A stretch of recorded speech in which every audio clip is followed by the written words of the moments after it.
Hi, I'm your host, Nate Scheer, and this is MindForce, the podcast for love, life, and learning, where your mind matters. Today, we'll be talking about resiliency.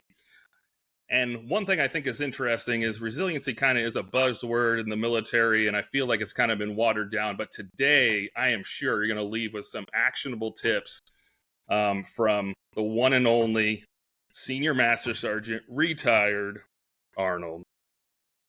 I met him many moons ago. It's been a very long time. I would say he's one of the very few positive influences I remember from the Air Force, kind of my upbringing and coming along. He's just one of those gems, just that positive atmosphere, positive environment when he walks in a room. So now let's hear from the one and only Maurice Arnold. Can you tell us a little bit about yourself and how you became interested in the topic of mental fitness? Yes, most definitely. Look, first of all, Nate, Nate and I go way back. So I have names for my people that are like terms of endearment. And I've always called him sheer excellence. Nate sheer excellence. Because he was a killer back then. But I'm Mo Arnold, and my organization is Molosophy, which is an organizational development team building firm with a specific focus on DEI, diversity, equity, and inclusion. And along those lines, resiliency is a key part of that.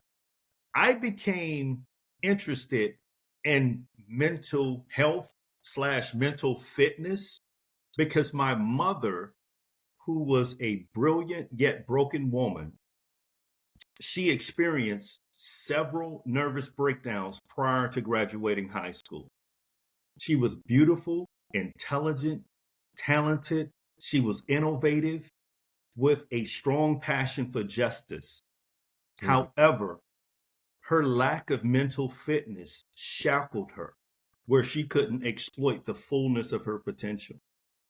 And that impacted me, that impacted our entire family. And so, with that being said, that's why I am interested in mental fitness because of the negative stigmatization associated with mental health. Yeah, that's interesting because the reason I kicked off the show and really felt this pull was my grandmother lost her battle with mental health as I was growing up. And it's one of those things like I'm super disappointed and bummed that like my kids will never get to meet her and things like that. But the aspect of that was the biggest loss to me was she was a light. When she would come in the room, she would smile. She would pull over to help somebody that needed help. She would chat to everyone in the grocery store line. Like she was just this light. And so to imagine all those years and all those people that now won't get to experience the light that she brought into the world is so disappointing. And really, the other aspect of that is not being able to ask for help. So, like you said, the stigmatization. Apparently, when we were kids, she, stayed in bed for a week at a time. We never knew that. And so there were so many people that she could have asked for help, and all the help that she poured into the world. There would have been 50 people that would have stood up and been like, yeah, let's help you. But it was so stigmatized and so much going on where she didn't think she could ask for help, and all she had to do was raise that hand and get some of that. So that's really the point of the point of this podcast is these serious conversations where I'm hoping the more we have them, the more we make it normal, the more we talk about mental fitness. Like it's not out of the ordinary, it's not abnormal. You should be able to, as you're going over your calendar with friends or whoever, like, oh yeah, I'm swinging by to see my therapist. Okay. Like we should be having conversations. We should be, working on things before they get bad. And that should be a normal thing that's in there. And we've talked about on the show a little bit, but mental fitness, really that key, like you can talk about, the sets you're doing at the gym, but then we won't talk about, like I said, going to the therapist. So it should be the same thing.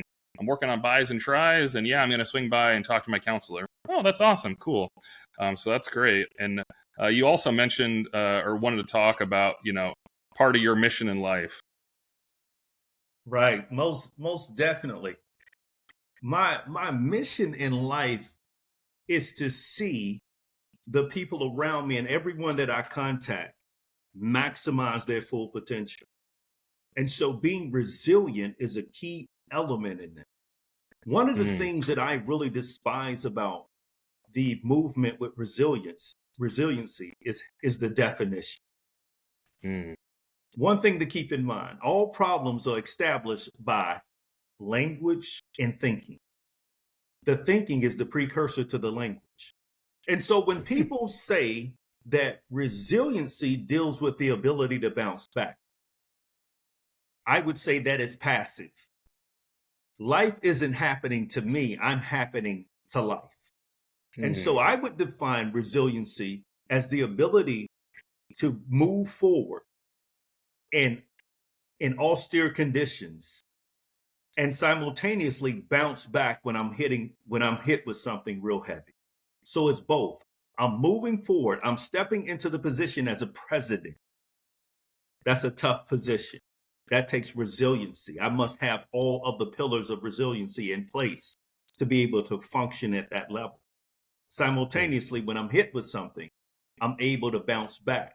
Or I'm not even bouncing back. It's hitting me and bouncing off.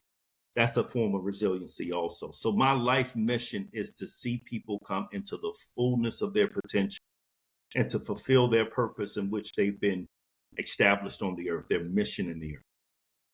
There's really nothing better. I know I get asked that question a lot. I've been in different career fields and whatnot, and some of them lucrative on the outside, and they're like, why are you still here?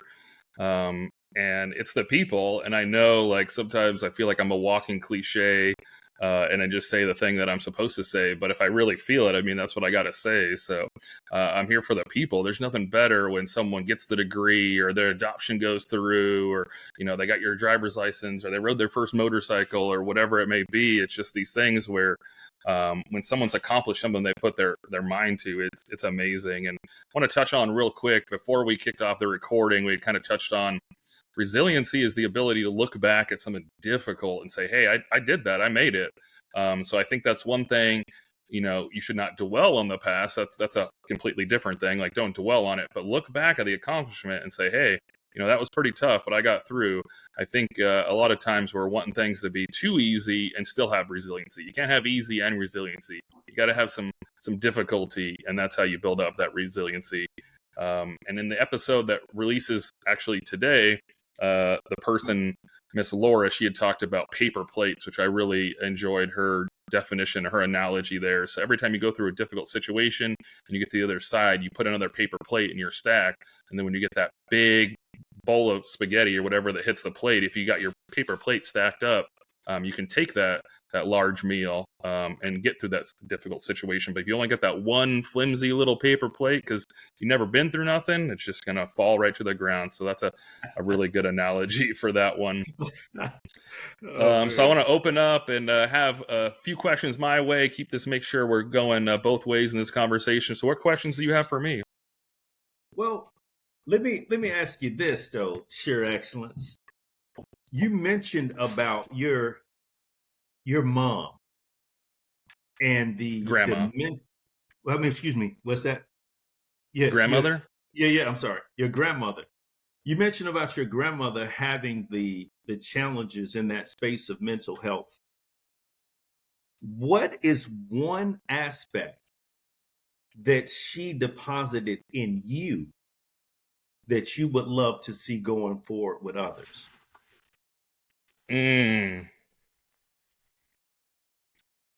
I think it's, you know, kind of like we had talked about, like your goal in life, pouring into other people. I saw that constantly. So the examples that I used, you know, helping people and pulling over and making conversation and, you know, just constantly helping people.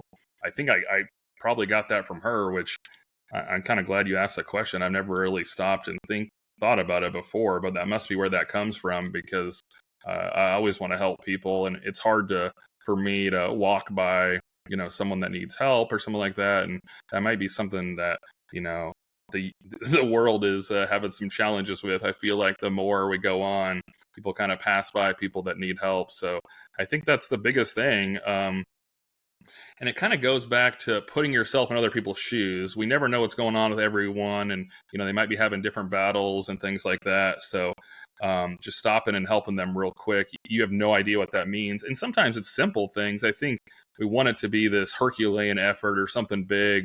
But just saying hi or how you're doing or smile, some of these smaller things, you got that butterfly effect where it ripples out so much. Maybe that smile and hey, how are you doing? And really caring, ripples out from that person. And, they were having one of the worst days, and then they were able to bounce back, and then, they take care of others. So I guess the pay it forward is really the biggest thing for me. So, well, I guess two. So one is, thinking about it from other people's shoes that day that you had the worst day, just pause, reflect, think about where they could be, and then, and then try and take care of them. Come on. So the main attribute she released to you was empathy. She modeled, she personified empathy for you. Yeah, absolutely. Ability. Oh man, come on. To be able to connect with others, right? Oh man, come on. John Maxwell in his book said many people communicate, but few connect. Ain't that the truth? Oh my gosh, man. And so that's a beautiful thing, man. My mom was the exact same way. She would go out on the streets in Atlanta and would cook, robust breakfasts, bring out eggs, grits, bacon, orange juice, whatever, and bring it out to people, to homeless people on the street that she had just cooked. And so she was huge into helping people, really big. And helping people for the right reasons, right? I think that's another thing that's really difficult. We're in a social media world and TikTok, and so I hope people continue to help people for, the right reason and not for followings or other things like that. So, Oh that's my interesting. gosh. Yeah. I am a low key person in a sense. I'm a big person, which is oxymoronic. I'm a big personality, but I'm low key. When it comes to doing stuff for people, a lot of times my wife don't even know. No, seriously, Nice. like she'll find out, oh, your husband did this, and it's something that wouldn't take from the family, but it was something that was very impactful for that particular individual or group of individuals that she may not even know. She'll find out later about it because I do it and I pretty much forget about it. That's awesome. That's kind of why I love being a medical service corps officer. We work the backside of the clinic and take care of things. We're not in the front. We're not the providers. We're not the people you ever see. But your supplies showed up, your internet worked, your HVAC turned on. We got you all taken care of. But it's kind of that in the background, making sure things happen. And I love that just personal accomplishment. Like, no one knows I coordinated to get the AC to work that day, but I do. And, people are coming to the door and getting the patient care and the things they need. I'm not the person, directly in patient care, but making sure things happen. It's kind of nice in the background. Come on. Something beautiful that you said, though, like the illustration about resiliency and the paper plates.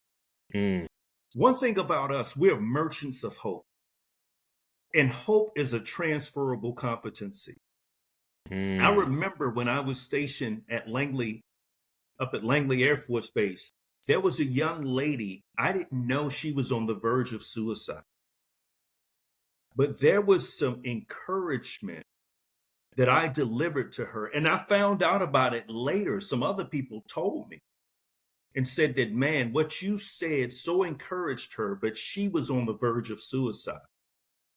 And so what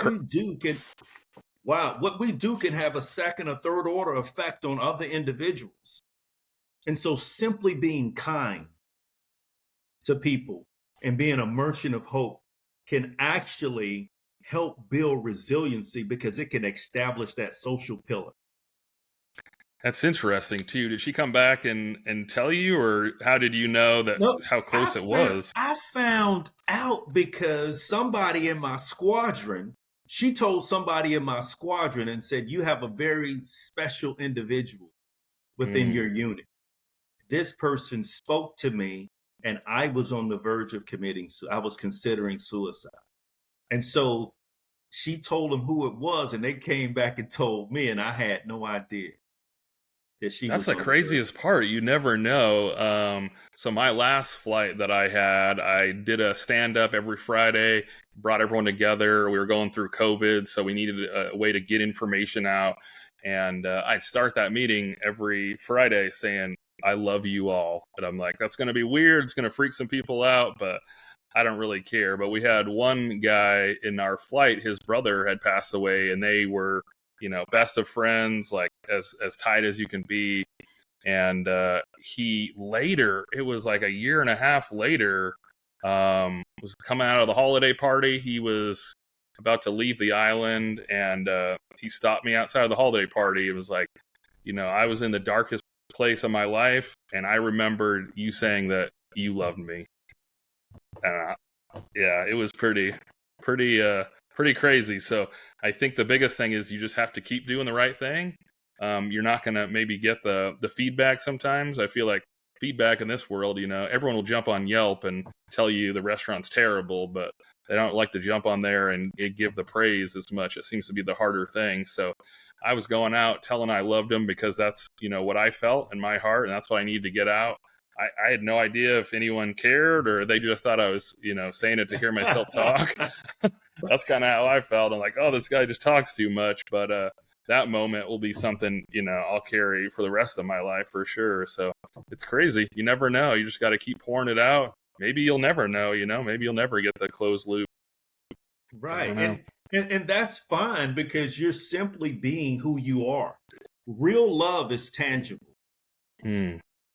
Real love is tangible. There's a tangible expression. People out in California, they are real sympathetic, but in some cases, they may not be empathetic.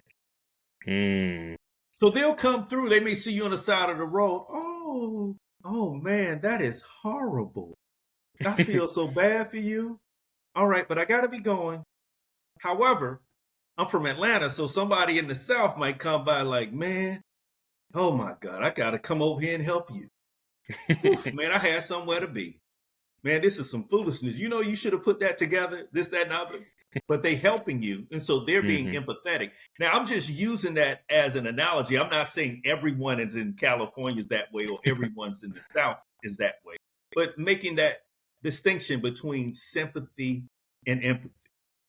And so that real love is tangible, where it's stepping to a space where someone is and actually extending a helping hand. There's a great video. We watched it at SOS. I wish I could find the link. If I can, I'll try to put it in this description.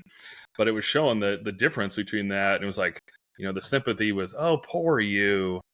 Then the other one was like, oh, I've been in a similar situation. Let me get down beside you. Like, that's different. Like, up above, looking down your nose, like, poor you. And then the other one kneeling down, hey, let's figure out how to move forward. Even if they're, poking a little bit of fun. I mean, I'd rather take the poking the fun if you're beside me. Right. Okay. We're jumping around a little bit, but let's get back. Love to hear more about you. So can you tell us a little bit about your origin story? Where are you from? Well, I'm originally from Atlanta, raised by a single mother. We moved approximately 8 to 10 times before I reached the 4th grade. Now, that's a lot of moving for a civilian, but that shows the instability that my mother had at that time. And so she dealt with the mental illness. She dealt with the stigma. She was classified as being paranoid schizophrenic. So from an early age, I dealt with that piece. Plus I was an only child. So I was the only person for her to lean upon. I was the only person who she perceived ever truly loved her. And so as a kid, she wanted to extract love from me. Kids can be selfish. Now, I did love my mom. But the beautiful thing about her, even though she was beautiful and broken, man, she imparted some leadership principles to me. She was an out of the box thinker, and she was fearless. Mm, If my mother wasn't struggling with mental health, she would have been a legislative powerhouse and force in the community.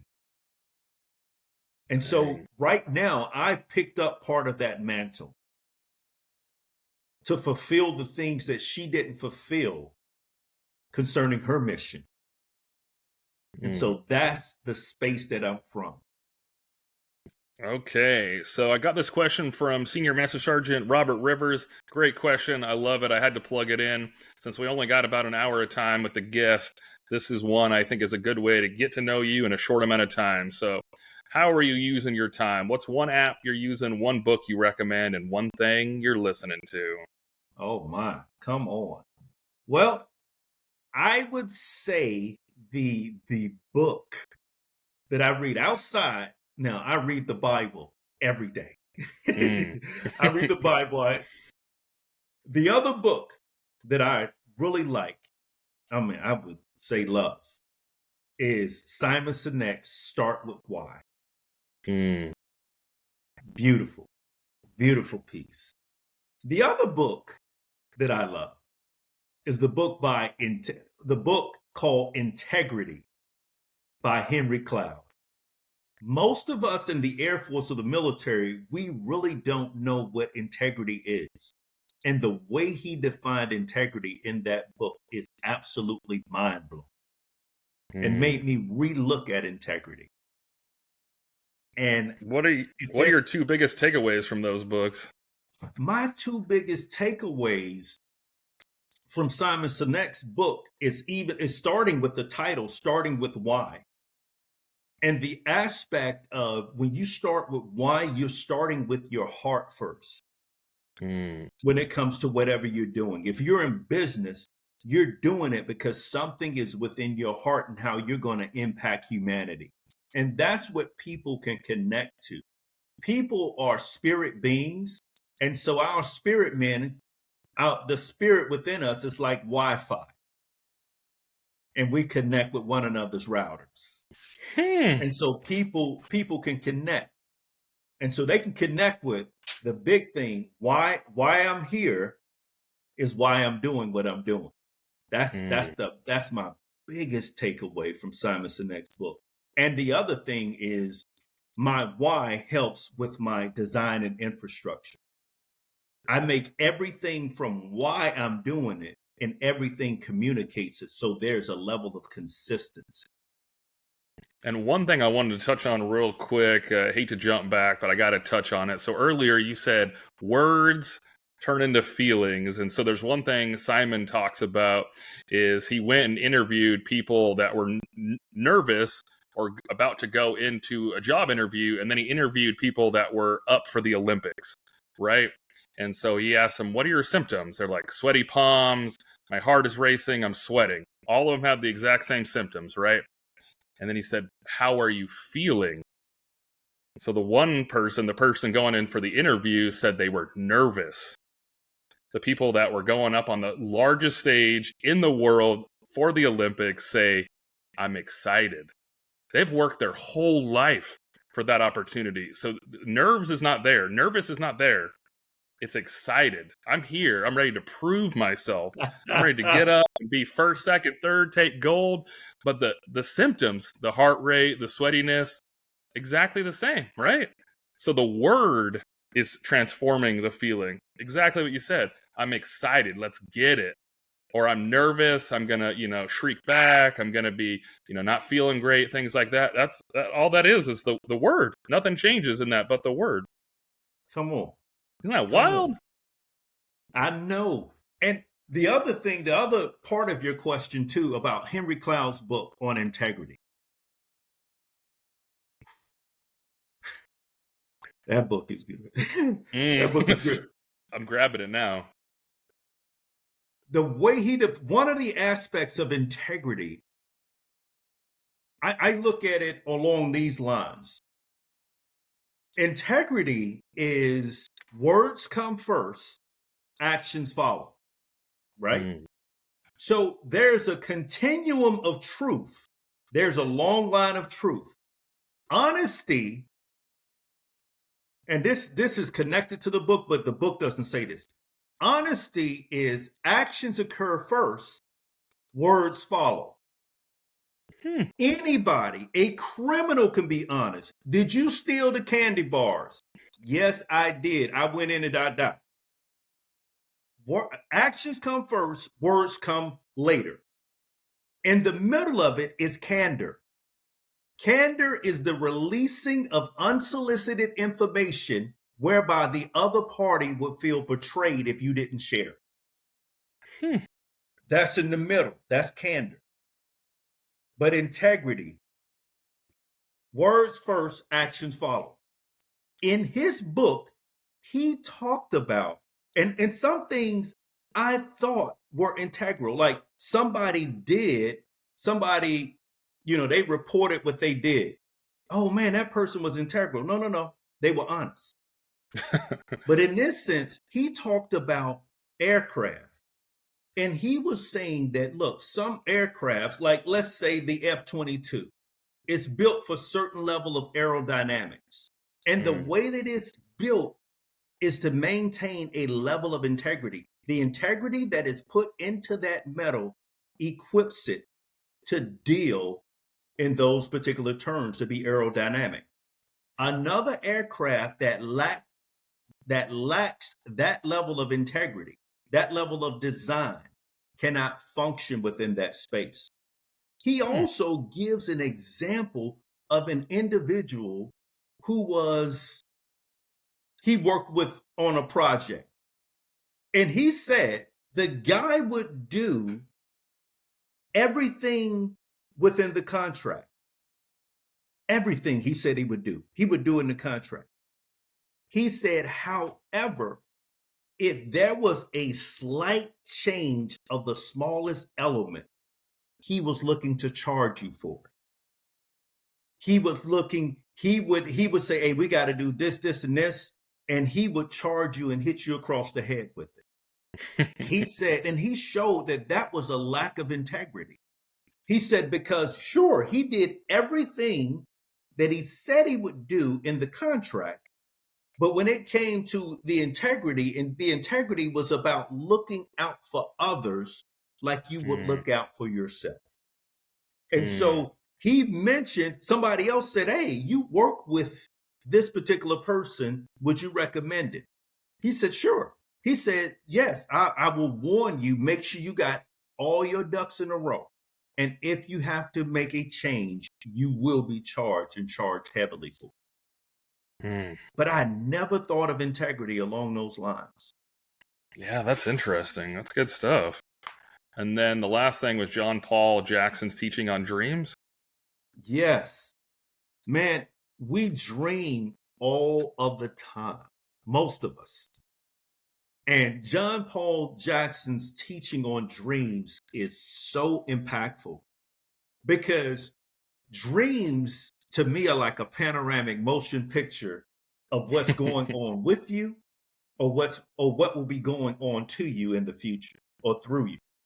And so that teaching on dreams helps you when it comes to examining dreams, looking at dreams, and really understanding. And dreams, man, they're so important. A dream can serve as an avenue or a bank of hope because you got a dream and you're like, man, I'm going through this tough situation. I'm going through this tough time. I need to maintain my integrity and I need to continue to walk this out and be resilient. Good stuff. Okay, next question. What's one lesson you've learned in this life you think everyone should learn? I would say one of the key things we've been taught in school, we've been taught in school and in life to keep it safe. I would say forget about safety. Don't think safe first, because our failures are fertilizer for our future progress. Mm, If you're going to okay. fail, sit down and process it properly. A farmer gets manure on the ground. Now that manure stinks, but he takes it through a process and uses it, and it becomes fertilizer that gives him richer crops. Mm. So that's what I would say. Take your failures and let it become fertilizer for future success because you process it properly.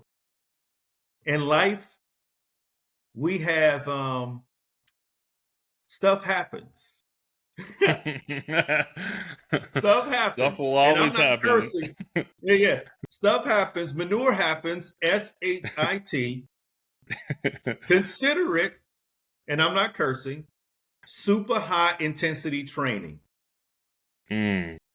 Leverage it for your purpose. That's another thing I think. I think we touched on this briefly, but or maybe it was before we started recording. But social media just kind of paints the world in a completely different light. So you see the people that already made it famous. You know, the Shark Tank, their idea is already huge, and things like that. And so I feel like this is in that same realm where, you know, the best example or the one I can think of off the top of my head is WD-40. I'd be going to the garage for WD-40 all the time, spraying things that are making noise or to clean things, be going through those cans all the time. You know why it's called WD-40? Why?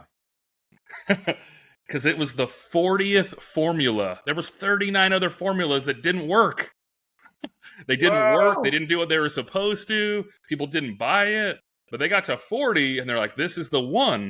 But that seems to be something that's kind of lost, this current thing. Like they want to do Formula One, everything work out, everything be good, no manure, no plow in the fields, and putting in the hard work. You know, everyone knows WD-40. You could probably go anywhere in the world and, you know, people would know that logo at this point. But it took 39 formulas, and I'm sure that was, you know, months or years of time every formula. So, you know, who knows how long that took to get to WD-40. But it's a household name now. Come on, man. I like that. And along the same lines, Thomas Edison. When the reporter asked Thomas Edison, how does it feel to fail in producing the light bulb 10,000 times? Thomas Jefferson turned it on him. He said, no, inventing the light bulb was a process that took 10,000 steps. Oh, he had to do 99,999, not how to do it, to get the one that did work. Exactly. But think about this. Think about the level of resilience, but also think about the mental fitness that he was building through his perseverance. He was strengthening in the midst of failure, in the midst of other people saying, man, you need to give that up. And his stick-to-itiveness, he kept going. And man, that level, I mean, you talking about some mental fitness. Which that goes back to, I feel like in the military, we always use the example of the rubber band for resiliency, which I think is dumb. Like, oh, just bounce back. They like to say, just bounce back. Like, what does that mean? But we go to the paper plate, right? He's got 99 paper plates. His Come paper on. plates, whoo, he's taking the biggest meal, you know, ribs and, you know, everything else you could take, the heaviest items. He's taking all of it. But I never really Wow. thought about that. 99 times you failed. Like, that is a lot of mental fitness. You know, Come on. 98,000. I don't know. I'd be like, maybe I got to throw this in. But he had the perseverance to go through 99 to get to the light bulb and take care of all of us. Now he just hit the switch and comes right on. How And crazy. the cool thing about mental fitness, it's a team sport. Mm. It's a team sport. And so when you think about the pillars of resiliency, the spiritual, mental, physical, and social pillars, all four of those, team sport, especially the social pillar. Mm. I had one of my number one, man, my favorite commanders of all time, Brigadier General Tinsley, committed suicide in Alaska. 2007, I'm walking to the BX and I see the Air Force Times and I'm like, not my guy. Mm. This guy was such an impactful leader that I remember him when he was a colonel. He was my group commander before. When he was in your presence, he had the ability to exude authority at the same time connect with you. Mm. And so Airman Basic felt comfortable in his presence. The reason why I know this was something that he was emanating from his person, the same thing that I knew in Virginia, and Airman Basic said the same thing in Alaska where he committed suicide. Wow. So this guy was impactful. He was the best fighter pilot. He was a tremendous leader, but behind the scenes, things that he didn't talk about, more than likely, they got the best of it. The strongest of the strong, who had the ability to identify with the weakest. Yeah, which is super powerful. We'll have some interviews coming up in future podcasts, but I have a couple of those where it's the person you wouldn't expect. The person, is not supposed to have problems. So some really great ones coming up, but that's a good reminder just to, say that out loud. Mental fitness or mental health issues can impact anybody. So we got that thing. Oh, you're got it all squared away. There's demons. There's things people are struggling with on the inside. And I think that's probably one of the most difficult parts of the whole thing, because I love the aspect of calling it mental fitness, but there are some elements that are more difficult with it. Like, traditional fitness, you can see someone get slimmer, you can see, the muscles grow and things like that, but you can't see the scars, the wounds, and the demons of the mental aspect. So that does have a completely different challenge to it, to be able to know when to step in or try to take care of someone. But that's hopefully the point of the podcast, at least this one, and having these conversations and making it more normal. So I want to move on to Okay, sorry, go ahead. No, go. But there are certain metrics that we can actually detect when it comes to mental fitness. Depends on our level of relationship. So if we know their history and we know how they went through certain things, and if we've partnered with them and said, hey, you could press through and give them some tools, we could see when they come out on the other side and how they handle other situations. So what you're saying is true. We may not be able to see some of the scars, but there is some metrics where we can begin to see progress, but it's all based on relationship. Dang, we're gonna have to have another episode. I gotta hear some more about that. We'll have to come back to that at some point. Next one, this is one of my most intriguing questions, I guess is the best way to put it. But did you have conversations about mental health growing up? My conversations were mainly, I didn't have conversations about mental health. My mom was talking to me about her mental illness. Because she several times, like, she would be locked in a room for days or at a mental hospital getting a break. And so all of the conversations were centered around that. And every conversation that I heard from other people had negative connotations associated. Man, or people, family members, well, your mom's just crazy. In which my mom wasn't crazy. The soul could be injured just like any other body part. Yeah. Yeah, that's sad when people get labeled in certain ways, but hopefully we'll continue to have these conversations and we'll clear the stigma. I don't think it's going to be quick or, around the corner, but we got to keep on pressing on. I agree. So I wanted to ask you a question. You were in the military for a couple of years. Right. Now departed, working on your own stuff. But as we're talking about here, and someone that has now left the military, went through a wonderful retirement and a glorious career, I'm curious, what do you think one thing the military does right in regards to mental health and one thing they need to work on? I believe the military does a tremendous job, especially the Air Force.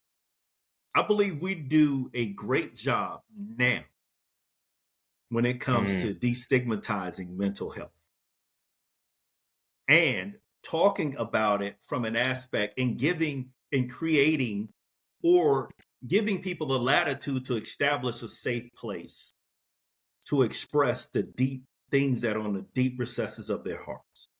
I believe the military does a great job with that, especially the Air Force.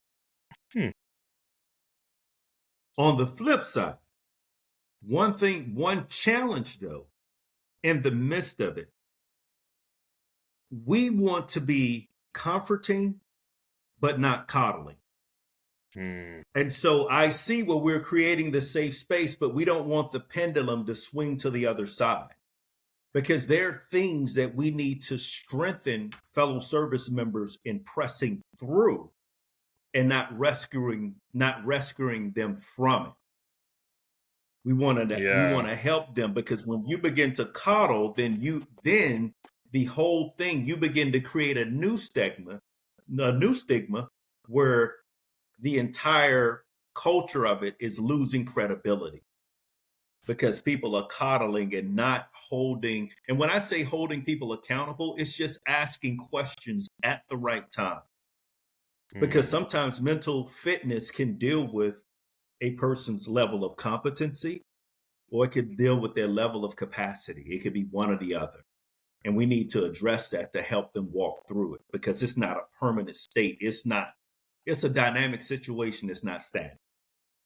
Which I think that goes back to, which is repeating, but I think repeating is important for, reinforcement, but that's that getting beyond a difficult situation and knowing that you can get through it. If you don't have any, you don't have anything to bounce, the ability to bounce back when things get difficult.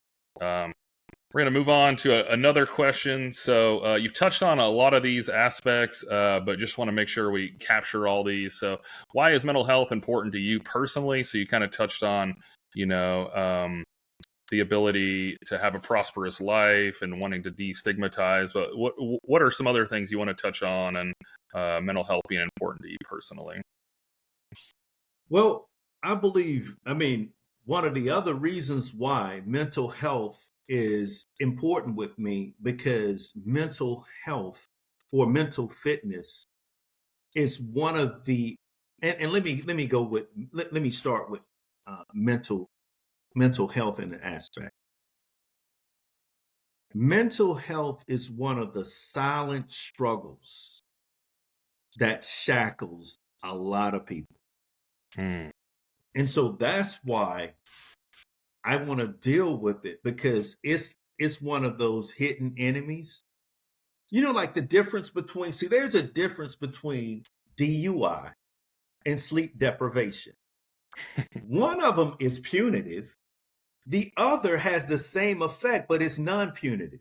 If a police pull you over and you're sleepy, they're just going to say, "Hey, guy, get some rest." If they pull you over with DUI, they're going to lock you up. Sleep deprivation is just as big of a killer as DUI. It has the same aspect. There are studies that show that when you lack certain amount of hours of sleep, it's like drinking so many beers, but it's non-punitive. So it's a silent killer. It's a non-punitive killer. The punishment is on the individual and the people that are impacted by the crash. But it's not. You don't get locked up for it. That's wild, because either way, you're commanding a 3,000-pound vehicle through the streets, right? So if you fall asleep, that vehicle's still going somewhere. That's wild. Completely different. Huh. Same, but different. Yeah. And so with mental health, it's one of those things that's silent. You mentioned that before. It's silent. It's behind the scenes. It's camouflaged in a lot of smiles and a lot of other things. Pseudo. It's camouflaged in that people don't want to be a burden, this, that, and the other, or people don't want to be stigmatized. And so that's one of the things that we want to open up, those safe spaces for people to share what's on their hearts. Absolutely. So I want to transition because look through the notes, and I really love what you wrote in here. So I'd like to hear more from you on not being prepared for a situation. Because if you're not prepared, you're going to be stressed. You're going to feel a lot of different things, but that shouldn't be the excuse for not preparing. That doesn't mean you're having, a terrible mental fitness or mental health day. So can you touch on making sure that you're prepared for the things that you take on? Most definitely. And again, that goes to mental fitness. That goes to the example that you mentioned from Simon Sinek's book, Start With Why, about the difference between the two individuals that were going up in front of a Mm. large crowd. One of them said, "Hey, I've been preparing for years for this. I'm excited." The other one is nervous. When it comes to the space of an individual not being prepared, that can open you up to some fitness issues. That can open you up to a level of criticism that you're not prepared for, that you actually brought on to yourself because you didn't invest the amount of equity you needed into that particular project. Mm. And so that could be really harmful. So being prepared sets you up and puts you in a space where you could skyrocket. Yeah. You still You got to could put in the work on the front, which goes right. back You to the gotta manure. hey, These are all reinforcing, right? right. You gotta put that in. And one of the things that works against our preparation is now, with all of the apps, all of the platforms, there is a level of distraction, Hmm. mental fragmentation, like your mind's everywhere. Yeah, And so absolutely. when I look at the word distraction, I'm thinking about disconnecting you from traction. Hmm. You were moving forward, and now you're disconnected from moving forward. You're disconnected from the traction you were making. And so being all over the place instead of just being focused and aligned, and that preparation sets you up. That preparation leads to focus and clarity and puts you in another space. Nice. I saw throughout the notes there's a few acronyms in here. So this one is talk. It sounds like this too shall pass. Can you kind of walk us through talk? Right. So let's say if someone experiences a challenge, and we need to pull them off of a project, and they say, "Hey, I'm really stressed out right now." I'm like, "Okay, cool." So you're stressed out. We pull you off the project, and then I begin to inquire, what's going on. When the dust settles, I'm going to have a conversation with the individual. I'm going to talk to them. I want to ask some questions. So I'm going to be truthful, assertive, loving, and kind, Hmm. so that we can keep accountability within the mental fitness space. But still connect. We're still going to connect. And so, and what happens in many cases, and we've touched this several times, but a lot of people are hands off. Like they could see something nefarious is happening, or somebody is leveraging the thing. They're leveraging, hey, you know what? This is a mental health thing. Hey, just get me up. It could be something that they were unprepared for, or they didn't put in the work, and they want you to pull them off the project, and they may be stressed and overloaded. I'm like, okay, cool, cool, cool, cool. I still want to come back and ask those questions after the dust settles. And there are four principles that I use before I have conversations with an individual.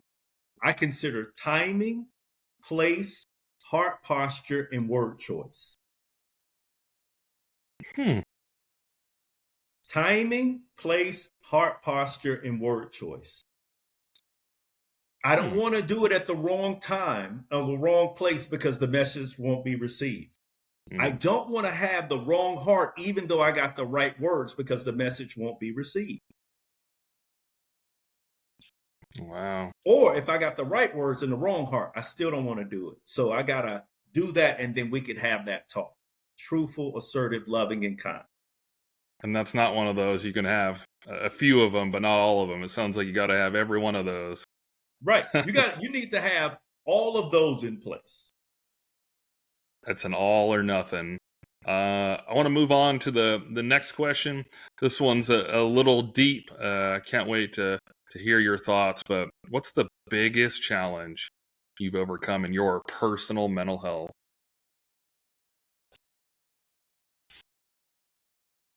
Oh my gosh. I would say the biggest the biggest challenge I ever had with my personal mental health would be I was divorced. So I'm remarried, so I was divorced years ago.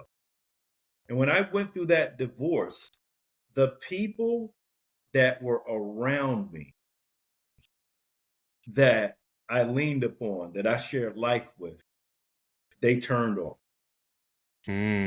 Had to pick a side. Oh, Right. They had to pick a side. So they picked a side, and I understand it.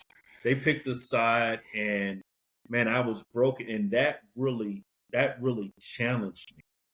On top of that, my son, I didn't get to see my son for a while. So that disturbed me. Not to get to see my big man. That's tough. So what actionable things did you do? You could have went down spiral and then endlessly down, right? What did you use to kind of break that cycle and get feeling a little What bit better? Well, what I did, I leaned upon my friends that were faithful. Mm, I had my pastors I was connected with. They prayed for me a lot. They shared with me wise counsel, and they stood along my side as I walked through that entire process. They allowed me to share the things that were upon my heart, and over time I was able to walk out of that situation into another space. mm. It seems like So a lot man, of that was times you just got to break the cycle and start going in the other direction. I mean, obviously easier said than done, but the social pillars, being able to lean on people and get going the right direction, super important. and and I would say I know there's a lot of talk now about self-care. And I would say self-care is essential for survival. Self-care is extremely important. But being other-centric is very important for Mm. mental fitness. Yeah, I think being connected to the greater population is really important, regardless of introvert, extrovert, things like that. There's Right. just something you need, being human, growing up, whatever, being part of that larger community is super important. Right. Absolutely. And when I'm talking about serving others in something that you love to do. Take care of yourself, but serve others in something that you love to do, and it will shift your mentality Mm. and get it all for you. You still Yeah, pay taking the care of dividends. you, right? But then when you shift and focus, because there's something innate within us where God created us, where when we do something good for somebody else, we feel great. That's a It's funny you reward system. mentioned that because I have this introduction I do with my flight, and I mentioned some of the difficult things I've been through. So, divorce and shared custody, and my grandparents have passed away, and my bonus dad died at 50, and different things. So, a lot of different things that are very negative, right? But the way I look at it, which I don't know if it's like weird or skewed or whatnot, but if I get to help somebody, that was for a reason, that was for a purpose, and I get to use it for something. Like, why have something suck to suck? That's not any good. Like, oh, that sucked. Like, dwell on it, and it doesn't do anything. But instead, now when I have somebody come into the office and want to share something, and I in no way, I repeat this every time. I'm not saying I've been through everything. I'm not saying I've been through your exact situation. I'm just saying I've been through something, and we can sit down and connect. And the two biggest things I try to do is, one, listen. You want to vent and release and then let it go. Perfect. Or I'm going to get on it and start fixing. Those are two different things, and I think those are very different. Sometimes it's just vent, I need to do this. Don't try and fix anything for me. I can fix it myself, or I'll fix it later. Or, hey, I'm going to start making phone calls and we're going to get after this. You just let me know what needs to happen. But I think that's super important, because those situations did suck, and they were, very low points in my life, but they're now, good, or at least neutral, however you want to look at it, because I get to use it to connect with other people. So don't let someone suck to suck, get out there and, Hey, and I use it for the agree greater with you. good. I agree with you. Leverage it. And when we're talking about serving others, it's not to provide Novocaine to the pain. We're not looking for that. The pain is the pain. You want to address the pain, but you want to take your mind off of it. The difference between the Dead Sea and other bodies of water, anything that is stagnant begins to become putrid. It begins to stink. So the Dead Sea is dead, no life in it, because it receives an inflow, but there's no outflow. When there's outflow, there's life. And so you go on with your life. You still maintain a level of self-care. You need that for survival. But in order to thrive, we need to serve. And that could bring us out of that space. Serving something that we love doing. Yeah, that's super important. I want to know, what are some of the actionable things? What are habits you do routinely, as we talked about mental fitness, things that you're doing ongoing to take care of your mental fitness? One of the things that I do, one of the things that I'm doing, and this is one of the things let me speak. Some things I'm doing, other things that I am orientating, saying, look, I got to do more of this. One of the things that's very important for my mental health is recreation. I call it recreation, not recreation. Because, yeah, because when I'm out doing something that I love to do, I'm stepping back into the highest level of creativity that I could have. It's like refreshing a computer. Oh. So that's very important for my mental health, and connecting with friends, individuals with the same values, with the same passions, where we feed off of one another. Sometimes you have a conversation with somebody and you feel like you could fly when you leave that conversation, because there was strategic life exchange taking place between you two. Wow. And so those things are extremely important. Yeah, it reminds me, I hate running in the military. Like, oh, you'll learn to love it. I'm now over 14 years. I'm still not loving it, but it's part of my terms of employment, so I got to keep on running. But one thing I've found that really helps me get through is the Nike Run app. Coach Bennett is on there. He does guided runs where he's talking in your ear, and that guy can't get you motivated. I don't know what will, but one of the things he talks about is recovery runs. And so he says recovery runs, people see as slow and boring, and I don't want to do my recovery run. But one thing he did in one of the recovery runs is he defined the word recovery, which kind of gave me, the epiphany and kind of puts it all in perspective. He said recovery is regaining something that was lost or stolen. So you're regaining your energy, you're regaining the things you can, so you can do the fast runs, the long runs, the sexy runs, the things that are cool to you, right? You have to put in the recovery to be able to do the cool things, but to regain what is lost or stolen. So you're going to, over time, lose your energy, lose your motivation, lose, muscle fiber, whatever it may be, but you are regaining. And I think the most powerful part of his definition is, like you had talked about earlier, is the proactiveness is going after life and getting it. You are taking it back. You're not allowing the energy to flow back to you, or just sitting there and maybe I'll feel better later, or maybe I'll take a nap or whatnot. You are going out and getting it. And so by putting the slower miles or the slower things in, you're still moving forward, but you're allowing your body to regain and take back what was lost or stolen. So I love that definition he put in there. Regain, what was taken from you. Come on, because exercise is a key part of resiliency. Yeah. It deals with that particular pillar. I remember a while back, I was catching a lot of colds. And wisdom came to me and said, you've been eating a lot, but you've been starving yourself to death. Oh, not eating the right things. Right. I wasn't nourishing myself at the cellular level. Hmm. So I've been eating a lot, but you've been eating a lot, but you've been starving yourself to death. And I Dang, was like, that's powerful. I know, man. And so I begin to, over time, I've changed the way that I eat, because that's very important. People we don't realize that mental fitness is also associated with what we eat. And Oh yeah.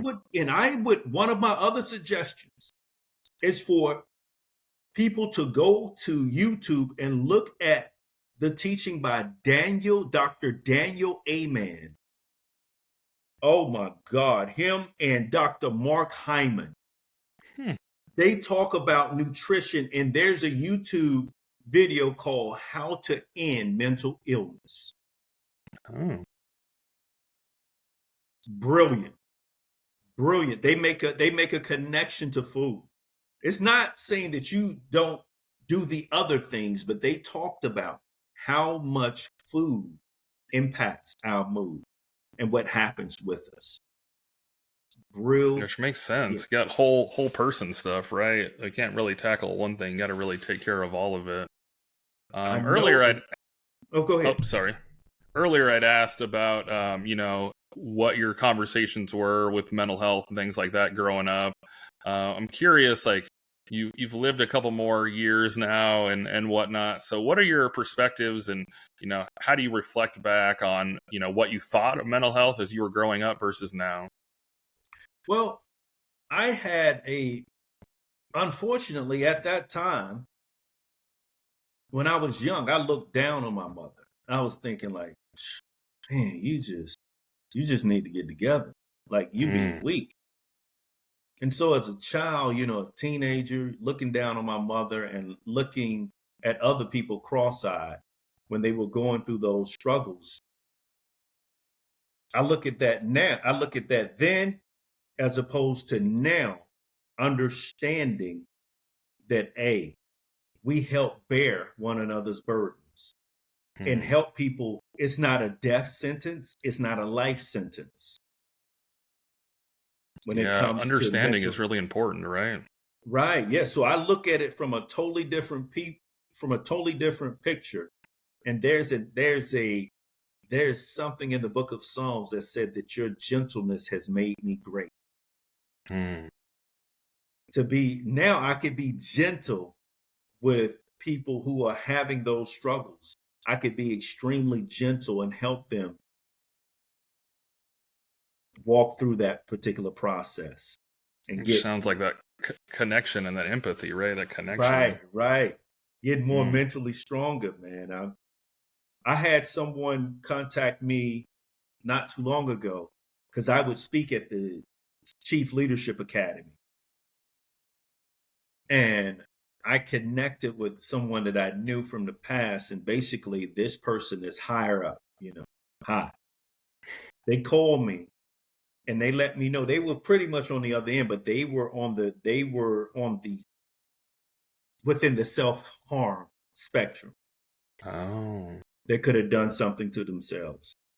But it was beautiful that they saw something in me, that they saw me as a safe place. And I was one of the few individuals that they talked to. And so I'm switching a little bit, but one of the things that I implore for, anyone listening, wherever you work at, there's a principle I live by called I squared. There's the responsibility of the institution and the responsibility of the individual. As an individual and as a leader, I want to remove gossip from wherever I'm working, because it allows people to come through in authenticity. When they know that they're not being talked about, and when they see me, not as Superman, but as Clark Kent with Superman type exploits. When I'm showing my scars and they know that people are not being talked about, it opens the avenue for other people to begin to share their story. And they Oh begin to yeah. see, oh my God, you're going through this. You went through this. Oh, you went through this. And then people begin to come together. But gossip is kryptonite. Yeah, that goes into like Brene Brown's, her vulnerability stuff. I know I try to open up and, like I talked about, kind of talk about some of the things that I've been through in my life. And I know that kind of is weird or might freak out some people. Like, you're not supposed to show anything, you're not supposed to be weak. But if there is any moment of connection or ability of someone to bring something forward, I'm down for that. So I'll be a little goofy, a little vulnerable and things like that. And I think that makes us more powerful. I think sometimes being on the officer side, there's a little bit more pedestal or division. And, I'm a person just like everyone else. I have good days and bad days, but sometimes there always has to be some level of respect based on the structure that we have. But people are people. I mean, you can bring me things and things like that. But I do have another question for you. Can you share some tips or strategies? I talked about at the beginning. People are really going to leave with some great tips and strategies. So what are some things the listeners can start implementing in their lives today, maybe? I would say one of the key things that individuals can implement in their lives today, I would take the acrostic or the acronym TRASH, right? Trash. So the T, I want to treat trauma. Any trauma that I got, I want to treat it. I want to get counseling. I want to share it with friends. And so you want that safe place for unveiling your heart. And then I want to deal with the R. I want to remove toxins. Those toxins can be programming, people, or poisons. Programming, the lens that I see through. If I'm seeing something and it's off, and people are letting me know that it's off. Stephen Covey made this statement. He said, we don't see the world as it is. We see it as we are, or the way we've been conditioned to see it.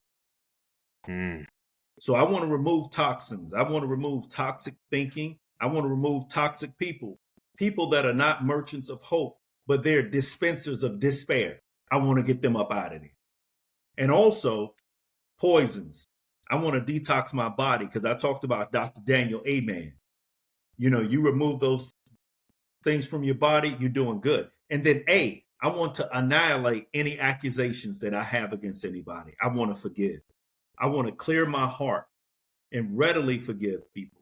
And for a tool, man, I would suggest that people go out on YouTube to Dennis and Dr. Jennifer Clark. They have a teaching on forgiveness that is mind-blowing. We could definitely leverage that, because that forgiveness turns into arthritis. That's what my mom dealt with. She dealt with a lot of unforgiveness because she had a root of rejection from being rejected from family. And so that forgiveness releases a lot of things, and also releases a level of creativity and allows us to be resilient. And then the S, I want to separate from false expectations. That's what a lot of people, they're under pressure. They got false expectations. If somebody said, Mo, we're bringing you in to speak, but I need you to step up to this level because I told them this, this, and this. My wife laughs because I said, hey, I said, do you believe what you told them about me? Because if you didn't, you need to go back and tell them that, hey, I exaggerated. I lied. Because guess what? I'm not taking that up on me. I'm coming in. I'm being who I am. I'm not submitting to false expectations. That's on you. If you didn't believe it, you shouldn't have said it. And so I don't let people put those expectations on me. And then the H, holding yourself accountable. Whenever you see that you're doing certain things because you know truth, and you say, you know what? I was straight wrong. I was straight wrong in this situation. And in order to hold yourself accountable, you got to have humility. There's something within our officer corps that is a little different from the enlisted. The officer corps is good. We got tremendous leaders, but there's an air that I've seen in our force that they want officers to have, especially in the Air Force. General Tinsley functioned with a level of humility. He was so humble that it was palatable. You are a 1-star, but an airman basic can feel comfortable in your presence. It's powerful. That is powerful. And I would charge officers with that, and anybody enlisted, whatever. Man, humility, man, is a beautiful thing. And humility allows us to go for help. So we want to hold ourselves accountable. We want to remove the trash.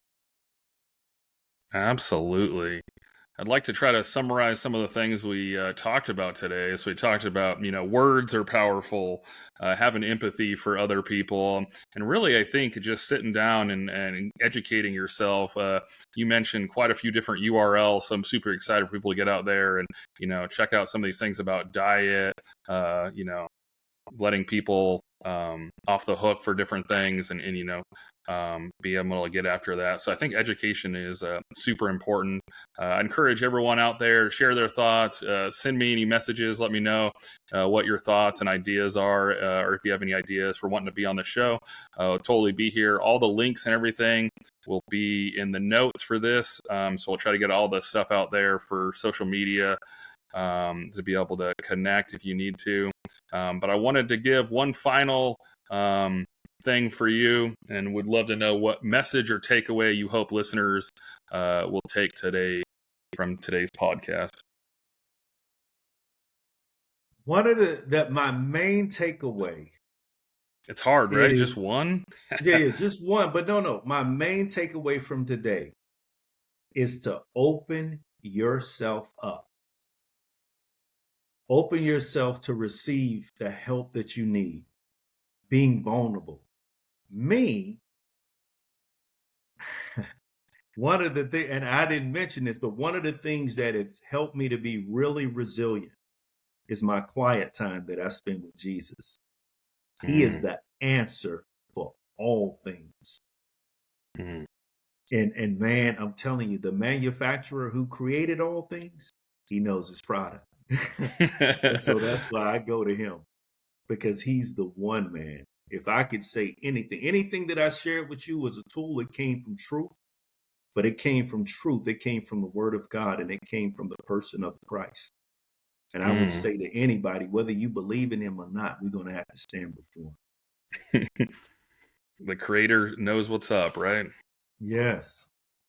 Well, Maurice, thanks for coming on the show. Really appreciate you coming out. All the information, like I said, will be out there. We'll keep having these serious conversations, and I hope we start to lighten the mood. And even those are deep conversations and deep topics, they need to be had. So we're going to keep on having them. But that's all I got. You got anything else? Hey, man, look, connect with me on Maurice Mo Arnold on LinkedIn. Or, connect with me at connect@molosophy.com. That's how you can connect with me, or go to molosophy.com and check out my website, get on the contact. So I would say be blessed and just enjoy life to the fullest. Don't be courageous. I'm not asking you to be courageous. Courageous is a good thing. You do it in spite of fear, but we want to grow to the place that we're fearless. That's when you're dangerous. Be fearless. Everyone out there, have a great day. We'll see you next time. See you.